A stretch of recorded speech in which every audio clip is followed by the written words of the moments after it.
The breaking point. The cold Pacific Ocean crashed against the rocky shore as Sarah Martinez stood among 47 other candidates on the beach at Naval Amphibious Base Coronado. The sun had barely risen, painting the sky in shades of orange and pink, but she could already feel the weight of what lay ahead. At 26, she was one of only 3 women attempting the most grueling military training program in the world. Sarah had dreamed of this moment since she was 12 years old, watching a documentary about Navy SEALs with her father. While other girls her age were playing with dolls, she was doing push-ups in her backyard and timing herself on mile runs around her neighborhood. Her father, a retired Marine, had initially laughed at her ambition, but soon realized his daughter possessed something special and unbreakable. Will that reminded him of the toughest soldiers he had served. Alongside, the instructors stood before the group like stone statues, their eyes scanning each candidate with the intensity of predators sizing up prey. Chief Petty Officer Williams, a man whose reputation preceded him like a storm cloud, stepped forward. His voice cut through the morning air like a blade. "Look around you," he commanded. 48 of you started this journey. By the end of today, half of you will be gone. By the end of this week, only 20 will remain. And by the time we're done with Hell Week, maybe 5 of you will have what it takes to call yourselves SEALs. Sarah's heart pounded, but not from fear. It was the same feeling she got before a big race in college when she ran track for the University of California. It was anticipation mixed with determination, a cocktail that had fueled her through every challenge she had ever faced. The first exercise seemed simple enough. A 2-mile ocean swim in full gear. The water temperature was 58 degrees, cold enough to shock the system and test mental resolve before physical endurance even came into play. Sarah adjusted her wetsuit and checked her equipment one final time. She had trained in these waters dozens of times, but never under these circumstances, never with so much riding on her performance. As they entered the water, Sarah immediately felt the familiar bite of the Pacific. The waves were larger than usual, rolling in with a force that seemed designed to push them back toward shore. She found her rhythm quickly, her stroke cutting through the water with practiced efficiency. Years of swimming in her hometown pool in Arizona had prepared her body, but it was the mental preparation that would matter most. Around her, other candidates were already struggling.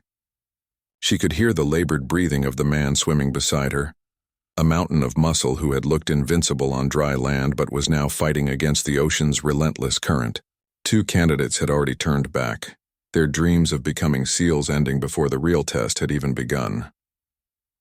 Sarah focused on her breathing, on the rhythm of her strokes, on anything except the growing burn in her shoulders and legs. She had learned long ago that pain was temporary, but quitting lasted forever.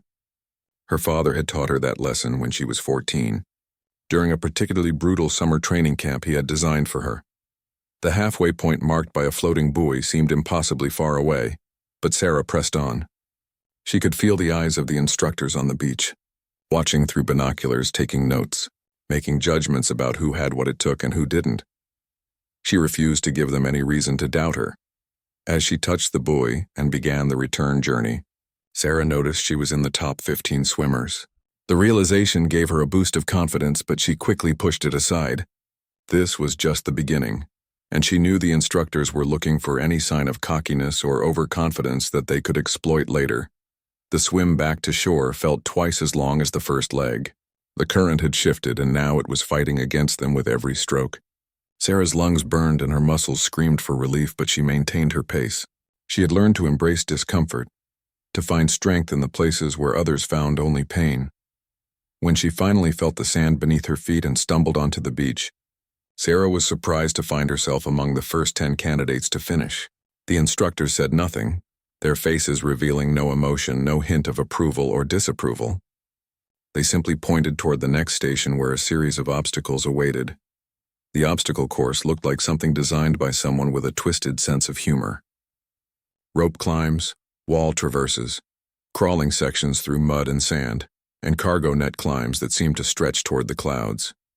Sarah had trained on similar courses, but never when she was already exhausted from an ocean swim, never when her body was shivering from the cold water. As she approached the first obstacle, a rope climb that stretched 30 feet into the air, Sarah could hear some of the male candidates behind her, making comments about whether women belonged in this environment. She had heard it all before. in college sports, in her previous military training, and in every challenging situation she had ever faced. Instead of anger, their doubt fueled her determination. The rope felt rough against her hands, still pruned from the ocean water. Sarah began her climb with steady, measured movements. She had spent months developing her upper body strength specifically for moments like this. While others around her struggled and grunted their way up the rope, Sarah moved with a fluid grace that caught the attention of the instructors below. At the top, she paused for just a moment to look out over the base. Somewhere in her mind, she wondered if this was how her father had felt during his most challenging moments in the Marines. Had he ever doubted himself? Had he ever wanted to quit? She suspected he had, but she also knew he had pushed through those moments, just as she would push through hers. The descent was controlled and quick, and Sarah moved immediately to the next obstacle without pausing to catch her breath. She could see other candidates hesitating, gathering themselves for the next challenge, but she had learned that momentum was everything in situations like this. Rest when you had to, but never stop moving forward. Under pressure. By the third day of training, the number of candidates had dropped to 32. Sarah watched as another hopeful rang the brass bell 3 times, the universal signal of surrender that echoed across the training compound like a death knell for dreams. Each ring seemed to hang in the air longer than it should, a reminder to everyone still standing that quitting was always an option. The sun was setting behind the mountains as Chief Williams gathered the remaining candidates around a large metal tub filled with ice water. The dreaded cold water immersion test had arrived earlier than expected, catching several candidates off guard. Sarah had prepared for this moment, but knowing what was coming and actually experiencing it were 2 completely different things. "This tank contains water at 38 degrees, Chief Williams announced, his voice carrying the weight of authority earned through years of pushing human beings to their absolute limits. "You will submerge yourselves completely and remain underwater for 2 minutes. If you surface early, if you panic, if you show any sign that you cannot handle extreme stress, you ring that bell and go home." Sarah studied the tank, watching steam rise from the ice-cold water in the cooling evening air. She had done cold water training before, but never anything this extreme. 2 minutes underwater in near-freezing conditions would test every aspect of her mental and physical preparation. The first candidate to attempt the exercise was Rodriguez, a former college football player from Texas who had seemed unshakable during the previous day's challenges. Sarah watched as he lowered himself into the tank, his face immediately contorting in shock as the cold water hit his nervous system like an electric current. Within 30 seconds, he was gasping and clawing his way out of the tank, his body shaking uncontrollably. "Next," Chief Williams called, his expression unchanged by Rodriguez's failure. One by one, candidates attempted the exercise. Some lasted 15 seconds, others managed nearly a minute, but none had successfully completed the full 2 minutes. Sarah watched each attempt carefully, studying their techniques, learning from their mistakes. She noticed that the candidates who panicked focused too much on the cold, allowing their minds to be overwhelmed by the discomfort instead of controlling their response to it. When her turn arrived, Sarah approached the tank with steady steps. She could feel the eyes of every remaining candidate on her, along with the instructors who were taking notes on clipboards, documenting every aspect of her performance. She had learned not to think about the observers, to focus entirely on the task at hand. The moment Sarah lowered herself into the ice water, her body's alarm systems activated instantly. Every nerve ending screamed in protest, demanding that she escape the dangerous cold immediately. Her lungs wanted to gasp, her muscles wanted to contract and shiver, her mind wanted to panic and flee. Instead, she forced herself to remain calm. Sarah had spent years learning meditation techniques from her grandmother, an elderly woman who had survived the hardships of growing up during the Great Depression. Her grandmother had taught her that the mind could overcome almost anything if properly trained. That pain was just information that the body was sending to the brain, and that information could be processed without being acted upon. As she submerged completely beneath the surface, Sarah began counting in her mind. Not seconds, but breaths that she wasn't taking. She visualized herself in warm places, sitting by the fireplace in her childhood home, lying on a beach in Hawaii during a family vacation, running through the desert heat of Arizona during summer training sessions. The cold continued to assault her body, but Sarah found a strange sort of peace in the darkness beneath the water. This was what she had trained for, what she had dreamed about. This was the moment where ordinary people discovered their limits and extraordinary people discovered they had none. At the 1-minute mark, Sarah felt her lungs beginning to burn from lack of oxygen. The combination of extreme cold and breath-holding was pushing her body into dangerous territory, but she maintained her mental discipline. She focused on her heartbeat, using it as a metronome to mark time, forcing it to stay steady through sheer willpower. Above the surface, she could hear muffled sounds of the instructors and other candidates. Someone was counting down the time remaining. Though she couldn't make out the specific words, Sarah forced herself not to focus on their voices, not to pin her hopes on the time remaining. Instead, she concentrated on staying present in the moment, accepting the discomfort without fighting it. At 90 seconds, Sarah's body began to rebel in earnest. Her muscles started to contract involuntarily, and spots began to dance across her vision despite her closed eyes. The primitive part of her brain was screaming commands to surface immediately, to breathe, to escape the life-threatening conditions she had voluntarily entered. But Sarah had learned to distinguish between her body's warnings and actual danger. She was uncomfortable, extremely uncomfortable, but she was not dying. Her training had taught her to push through moments exactly like this one, to find strength in places where she thought none existed. When Chief Williams finally called time, Sarah surfaced slowly and deliberately. She didn't gasp or scramble out of the tank like the others had. Instead, she controlled her breathing, acknowledged the cold without letting it overwhelm her, and climbed out with steady movements that betrayed none of the internal struggle she had just endured. 2 minutes. 15 seconds, Chief Williams announced, making a note on his clipboard. For the first time since training had begun, Sarah detected something that might have been approval in his voice, though his expression remained completely neutral. The other candidates stared at her with a mixture of respect and disbelief. Johnson, a Navy veteran who had seemed like the strongest candidate in the group, approached her as she toweled off. "How did you do that?" he asked, genuine curiosity in his voice. Sarah considered her answer carefully. She could have mentioned her years of mental training, her meditation practice, or the countless hours she had spent preparing for exactly this type of challenge. Instead, she simply said, "I decided that quitting wasn't an option." The rest of the evening's training passed in a blur of physical challenges and mental tests. Sarah found herself settling into a rhythm, a way of moving through each exercise with calculated efficiency, rather than brute force. She was beginning to understand that SEAL training wasn't just about being the strongest or the fastest. It was about being the most mentally resilient, the most adaptable, the most willing to continue when continuation seemed impossible.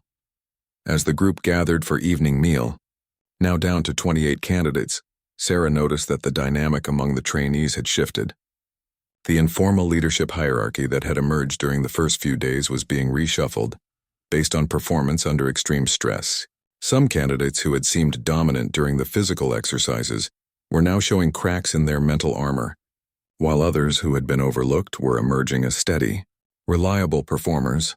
Sarah found herself being included in conversations she had previously been excluded from, receiving nods of acknowledgement from candidates who had barely noticed her existence before. She was careful not to let this acceptance change her focus or make her overconfident. She knew that tomorrow would bring new challenges, new opportunities to prove herself, and new ways that the instructors would try to break her will.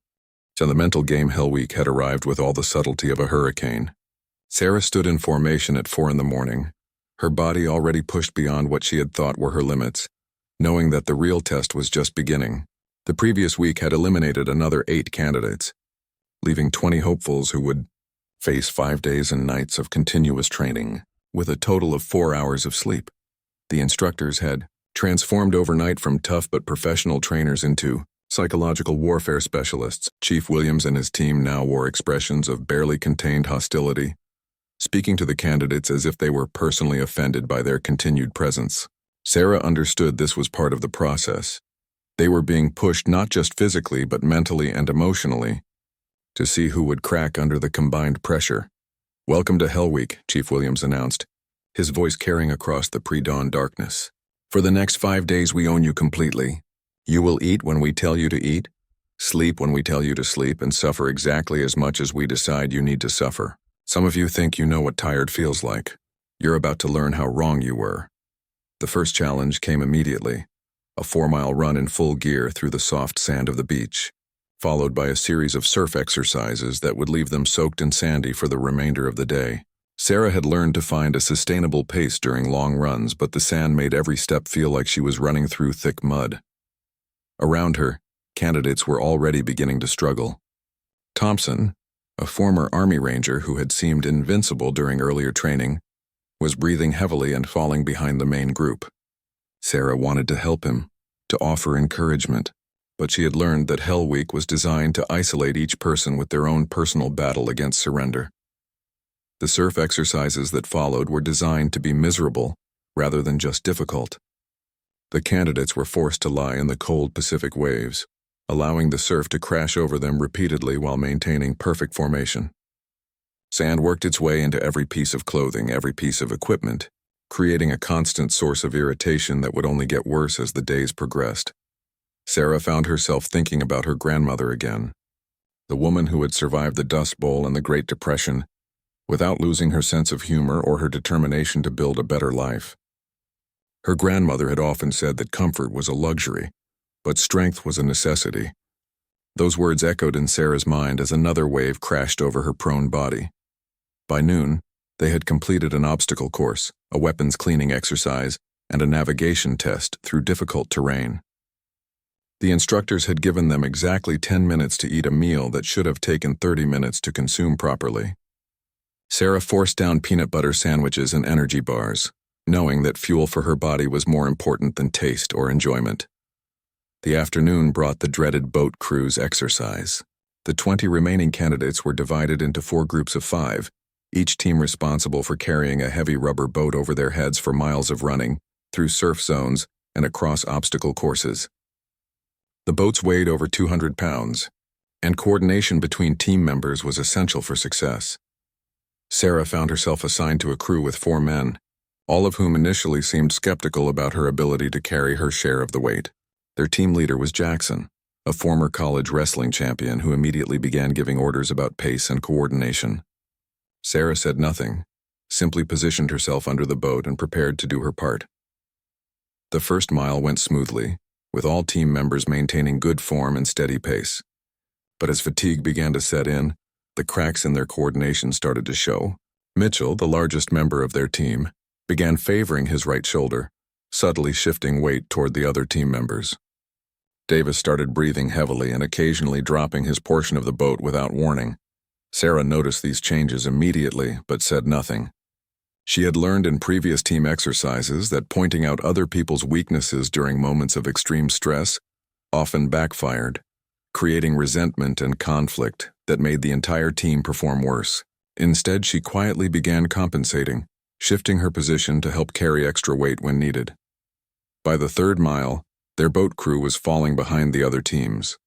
Jackson was becoming frustrated and began snapping at team members, creating tension that made their coordination even worse.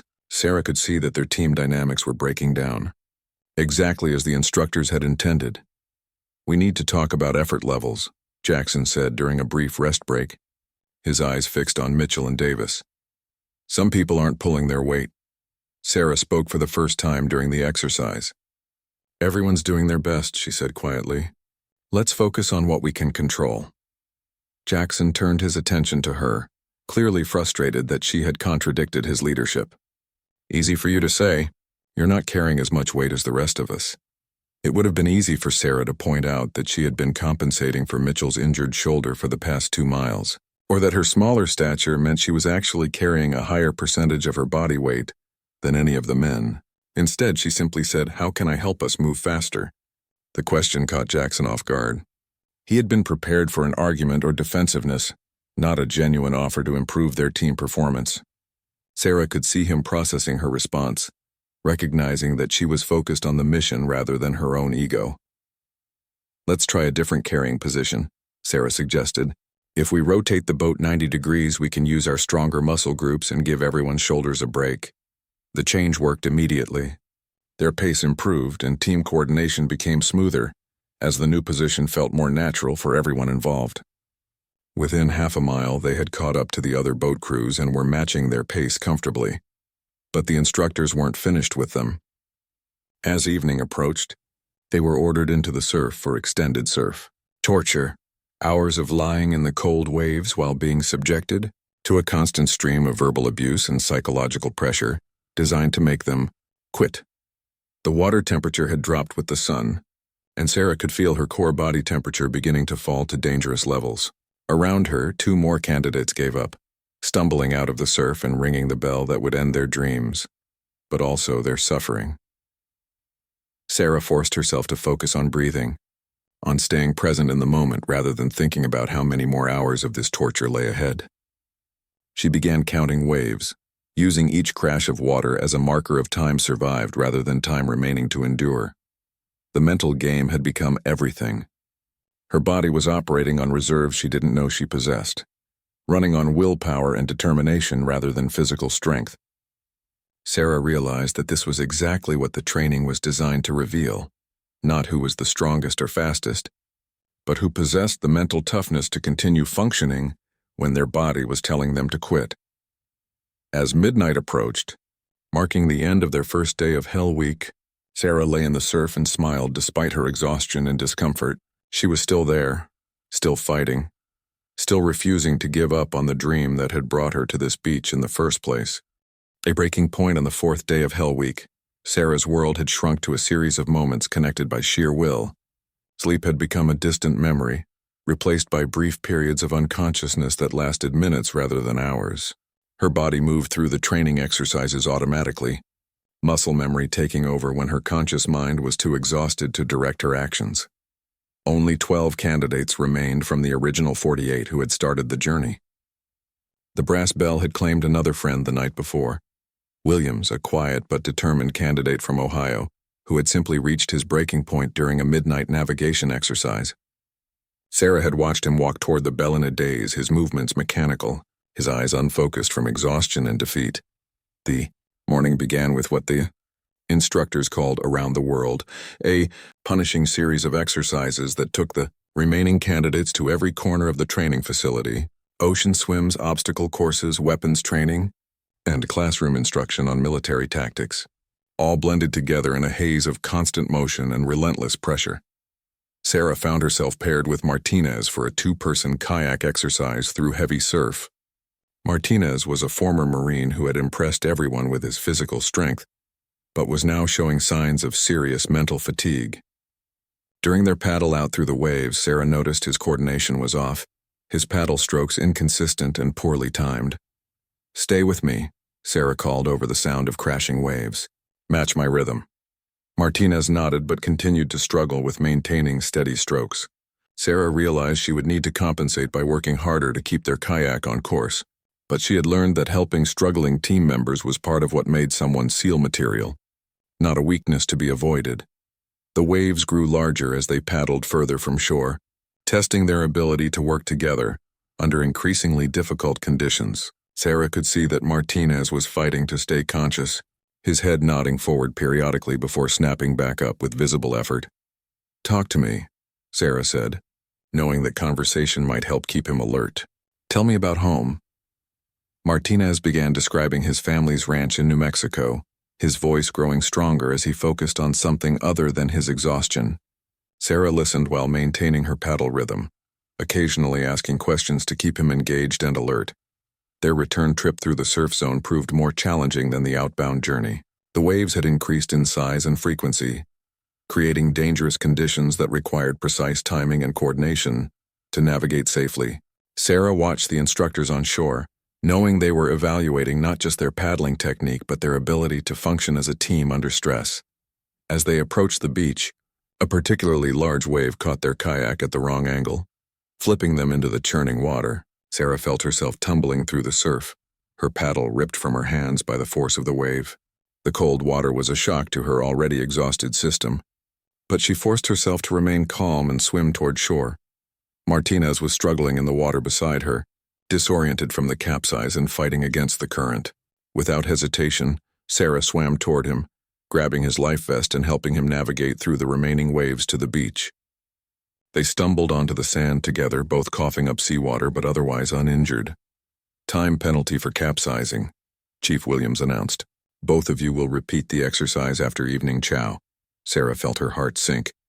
The thought of returning to those waves after an already exhausting day felt overwhelming, but she pushed the emotion aside immediately. Emotional reactions to setbacks were exactly what the instructors were looking for, signs that a candidate might break under the pressure of real combat situations. The afternoon brought urban warfare training in a mock town constructed on the base. Sarah found herself leading a 4-person team through a series of building clearing exercises, while instructors playing enemy combatants tried to ambush them at every turn. The exercise combined physical exhaustion with mental challenge, requiring tactical thinking when her brain felt like it was operating at half capacity. Her team included Peterson, the former college swimmer who had become one of her closest allies during training, and 2 newer candidates who were still proving themselves under pressure. Sarah had noticed that leadership roles often fell to her naturally during group exercises, not because she sought them, but because others seemed to respond well to her calm decision-making under stress. "Room clear. Moving to the 2nd floor," Sarah whispered into her radio as they progressed through the mock building. Her team moved with practiced precision despite their exhaustion, each member understanding their role without needing detailed instructions. The exercise was designed to test their ability to think clearly under pressure while physically and mentally depleted. Instructors fired blank rounds and threw simulated grenades to create chaos and confusion, looking for candidates who would panic or make poor decisions when surprised.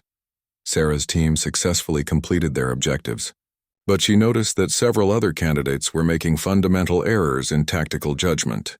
The combination of sleep deprivation and constant stress was beginning to separate those who could maintain performance standards under any conditions from those whose abilities degraded when pushed to their limits. Evening brought the promised return to the kayak exercise. Sarah and Martinez paddled back out through the surf, both knowing that failure this time might mean the end of their SEAL aspirations. The waves seemed larger in the fading light, more threatening and unpredictable than they had been earlier. This time, Martinez was more focused and alert. Their earlier conversation had created a bond between them, and he seemed determined not to let Sarah down after she had helped him through the morning's difficulties. Their paddle strokes synchronized perfectly as they navigated through the challenging conditions. "Left turn in 3 strokes," Sarah called, reading the wave patterns ahead of them. Martinez responded immediately, their kayak slicing through the water with newfound precision and coordination. The return journey through the surf zone went smoothly, both paddlers timing their strokes to work with the waves rather than fighting against them. As they dragged their kayak onto the beach, Sarah could see approval in the instructors' expressions, though none of them offered any verbal acknowledgement of their improved performance. That night, during their brief rest period, Sarah lay on her bunk staring at the ceiling and taking inventory of her physical and mental condition. Her body ached in places she didn't know could hurt, and her mind felt wrapped in cotton from exhaustion. But underneath all the discomfort and fatigue, she found something unexpected, a growing sense of confidence that she belonged here, that she could handle whatever challenges lay ahead. Peterson, lying in the bunk next to hers, spoke quietly in the darkness. "You know they're watching you, right? The instructors. You're doing things they've never seen before." Sarah considered his words carefully. She had noticed that Chief Williams seemed to pay particular attention to her performance, but she wasn't sure if that was positive or negative attention. "What do you mean?" she asked. "I've been through military training before," Peterson whispered. "I've never seen instructors look genuinely surprised by a candidate's performance, but I've seen them look at you that way 3 times this week." Sarah filed this information away without letting it change her approach to training. Surprise could be good or bad, and she had learned that speculation about the instructor's opinions was a waste of mental energy better directed toward the next challenge. She closed her eyes and forced herself to sleep, knowing that tomorrow would bring new tests of her resolve and determination. The final test, the 5th and final day of Hell Week, dawned gray and cold, with fog rolling in from the Pacific Ocean like a living thing that swallowed the training compound in its embrace. Sarah stood in formation with 7 other candidates, the last survivors from a group that had started with 48 hopefuls just 1 week earlier. The attrition rate had been brutal, even by SEAL standards, but those who remained had proven something to themselves and to their instructors that transcended physical capability. Chief Williams looked different this morning, Sarah noticed. The harsh mask he had worn throughout Hell Week had softened slightly, replaced by something that might have been respect. He studied each remaining candidate with the careful attention of someone evaluating warriors rather than recruits. "Congratulations," he said, his voice carrying a weight that made the simple word feel like a battlefield commendation. "You have survived Hell Week, but before you celebrate, understand that this was just the beginning. The real question now is whether you have what it takes to become operational SEALs, not just survivors of our training program." The final exercise was unlike anything they had faced during the previous week. Instead of pure physical or mental challenges, they were presented with a complex scenario that would test their ability to integrate everything they had learned under the pressure of a realistic mission simulation. The scenario involved a hostage rescue operation in a mock urban environment, complete with civilians, enemy combatants, and time pressure that made every decision critical. Sarah found herself designated as team leader for the operation, a responsibility that both honored and terrified her. Leadership during training exercises was one thing, but this felt different, more consequential, more real. Her team consisted of Peterson, Martinez, and Johnson, three candidates whose strengths complemented each other well. Peterson brought tactical experience from his military background. Martinez provided steady reliability under pressure, and Johnson had proven himself excellent at improvised solutions to unexpected problems. Sarah gathered her team around a crude map of the target building, studying the intelligence they had been provided about enemy positions and hostage locations. The information was intentionally incomplete, forcing them to make decisions based on partial data and assumptions that might prove wrong once they began the operation. "Primary objective is hostage rescue," Sarah explained, her voice steady, despite the magnitude of responsibility she was feeling. "Secondary objective is neutralizing enemy combatants. We go in fast, we clear rooms systematically, and we get everyone out alive."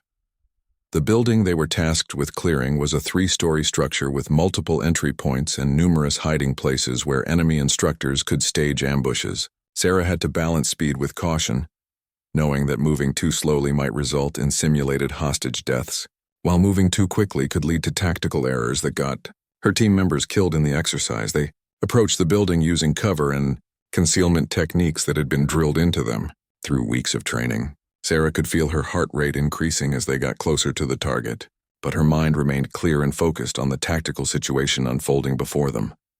"Breach in 30 seconds, Sarah whispered into her radio, coordinating with Peterson, who was approaching from a different angle. The synchronization of their entry would be critical for overwhelming any defenders and maintaining the element of surprise. The moment they entered the building, chaos erupted around them. Blank rounds fired from hidden positions, smoke grenades filled hallways with artificial fog, and realistic mannequins dressed as civilians created confusion about targets and non-combatants. Sarah had to process multiple streams of information simultaneously, while making split-second decisions that could mean success or failure for their mission. Contact left. Peterson's voice crackled through her earpiece as he engaged a simulated enemy position. Sarah could hear the rapid fire of blank rounds as he worked to suppress the threat while advancing toward his assigned objective. Sarah's portion of the building contained the primary hostage location, a second-floor room that intelligence suggested held 3 civilian captives. Getting to that room required clearing 2 hallways and a stairwell, while avoiding booby traps and ambush positions that instructors had prepared throughout the building. Martinez moved beside her with practiced precision, covering her advance while she navigated through the maze of obstacles and threats. Their communication was minimal but effective. Hand signals and brief verbal cues coordinating their movements as they worked their way deeper into the building. The stairwell presented their first major challenge. Sarah could see tripwires connected to noisemakers that would alert defenders to their presence if triggered. She had to choose between speed and stealth, knowing that either choice carried significant risks for mission success. She chose stealth, carefully disarming the booby traps while Martinez provided security. The process took precious time they might not have, but Sarah's instincts told her that maintaining the element of surprise was more important than shaving a few seconds off their timeline.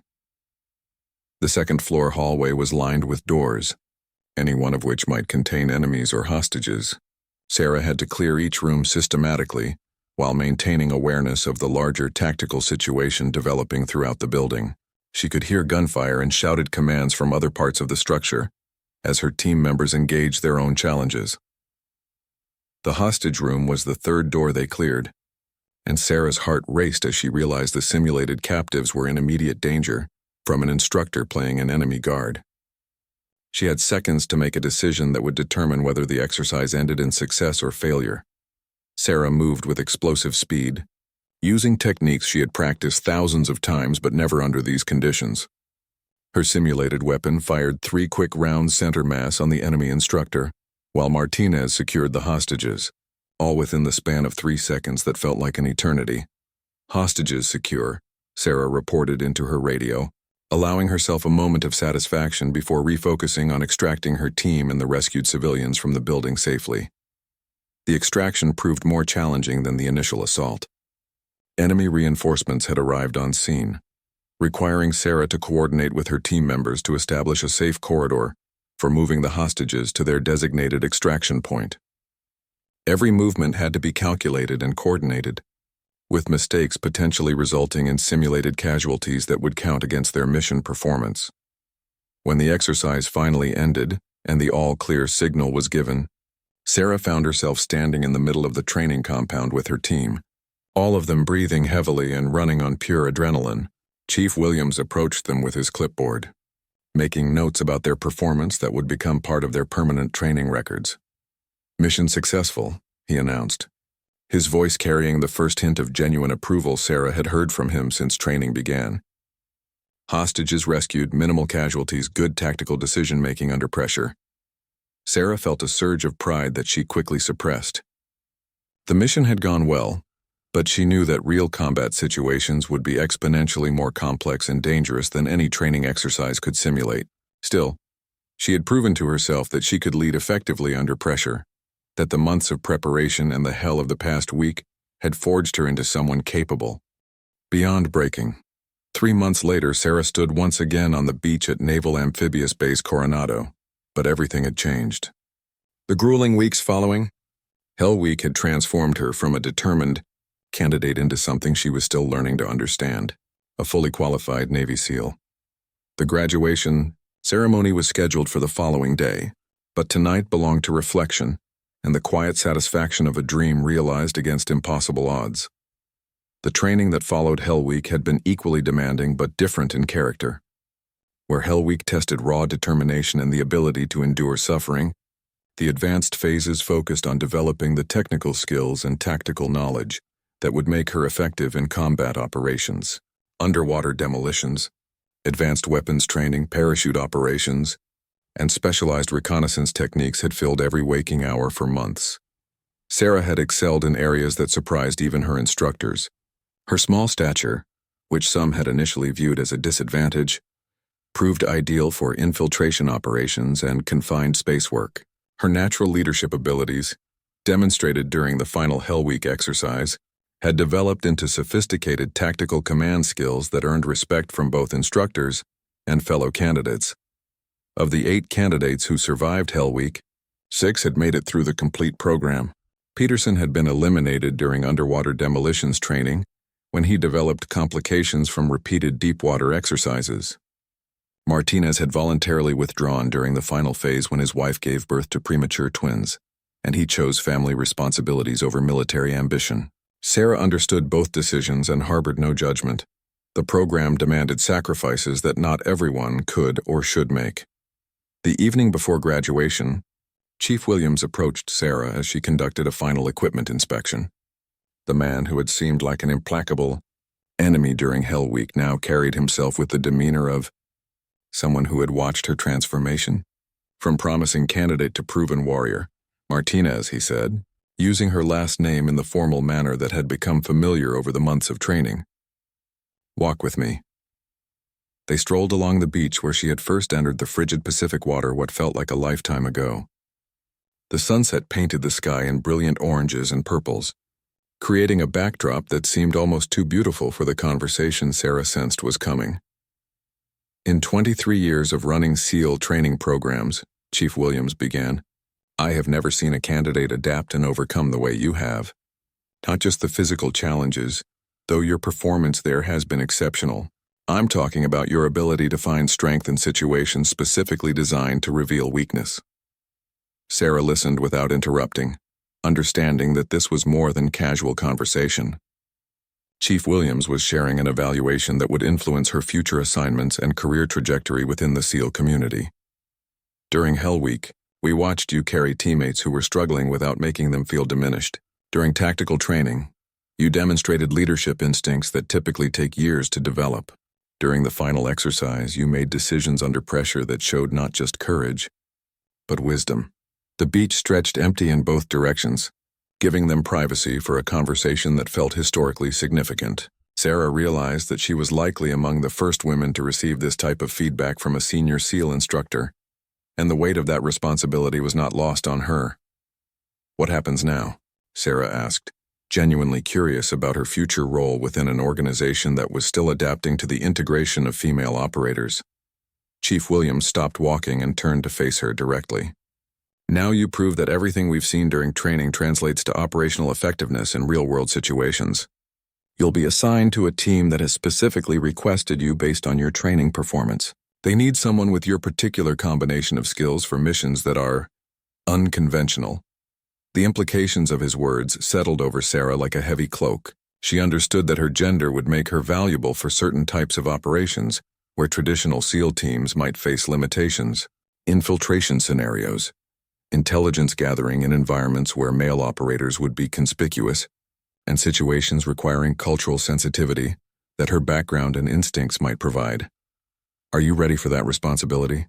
Chief Williams asked, his question carrying the weight of professional evaluation rather than casual inquiry. Sarah considered her answer carefully. The woman who had entered SEAL training months ago might have responded with bravado or false confidence. The person she had become through the crucible of the program understood that readiness was not a fixed state, but a continuous process of preparation and adaptation. "I'm ready to begin learning how to be ready," she replied, her words reflecting the humility that truly demanding experiences had taught her. "I know that everything we've done here is preparation for challenges I can't imagine yet." Chief Williams nodded with obvious approval. "That's exactly the right answer. Overconfidence gets people killed in this job. Healthy respect for what you don't know yet keeps you sharp and keeps your team alive." They resumed walking as darkness began to settle over the beach. Sarah found herself thinking about the journey that had brought her to this moment. The childhood dreams inspired by a documentary, the years of physical and mental preparation, the moment she first entered the cold Pacific water, and all the tests and trials that had followed. "Can I ask you something?" Sarah said, breaking the comfortable silence that had developed between them. "Go ahead." During Hell Week, there were moments when it felt like the instructors were trying to find a reason to eliminate me specifically. Was that real, or was it just the psychological pressure affecting my perception? Chief Williams smiled for the first time since she had known him, an expression that completely transformed his typically stern features. "Both," he said simply. "We were absolutely trying to find your breaking point. Probably harder than we pushed some of the male candidates. But not because we wanted you to fail, because we needed to know that you wouldn't break under conditions that might be even worse than anything we could create in training." The honesty of his response surprised Sarah, though she realized it shouldn't have. The SEAL community was built on direct communication and brutal honesty about capabilities and limitations. "The missions you'll be assigned to," Chief Williams continued, "will likely involve situations where compromise or capture would mean torture and death. We needed to know that you possess the mental strength to endure whatever an enemy might subject you to, without breaking or revealing information that could get your teammates killed." Sarah understood the logic, though the implications were sobering. She had entered SEAL training thinking about proving herself equal to male candidates, but the reality was more complex. Her unique value would come not from being the same as her male counterparts, but from possessing capabilities they couldn't provide while maintaining the same standards of mental and physical toughness. As they returned to the training compound, Sarah felt the weight of expectation settling around her like armor. Tomorrow's graduation ceremony would mark not just the completion of her training, but the beginning of a career that would likely be scrutinized and analyzed as a test case for the integration of women into special operations forces. The woman who had first stood on this beach months ago had been driven by personal dreams and individual ambition, The person preparing for graduation understood that her success or failure would influence opportunities for other women who might follow in her footsteps. It was a responsibility she hadn't asked for but was prepared to accept.